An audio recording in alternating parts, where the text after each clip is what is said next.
Noli Me Tangere ni Jose P. Rizal. Jose Protasio Rizal Mercado y Alonso Rayolonda. Pinanganak noong Hunyo 19, 1861 sa Calamba, Laguna. Ang kanyang mga magulang ay sina Teodora Alonso Rayolonda at Francisco Mercado.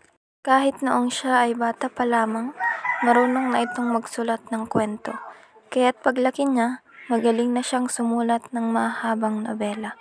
Nang siya ay 26 na taong gulang, na-publish na niya ang kanyang unang nobela na pinamagatang Noli Me Tangere, na hango sa pagpapahirap ng mga mananakop nung panahong iyon. Sinulat niya ang nobelang Noli Me Tangere bilang pagkising sa mga kapwa niya Pilipino tungkol sa pagpamalupit ng mga dayuhan sa ating bansa. Ito ay isa ring ginagawang dula ng ating mga kababayan hanggang ngayon.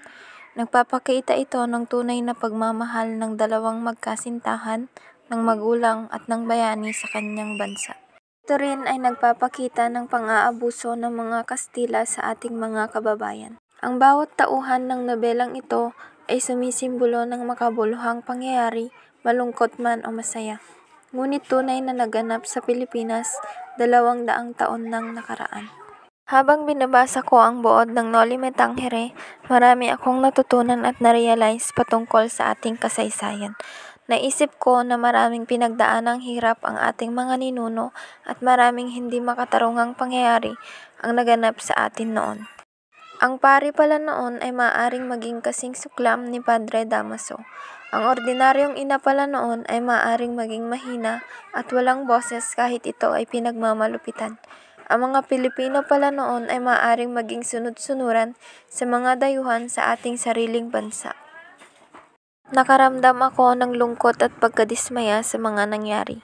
Ngunit napag-isip ko rin na maraming mabuting bagay ang naipakita sa nobelang aking binasa. Isip ko na sa gitna ng malungkot na pangyayari, ang mga Pilipino ay kayang bumangon at magsimula ng bagong chapter sa ating buhay.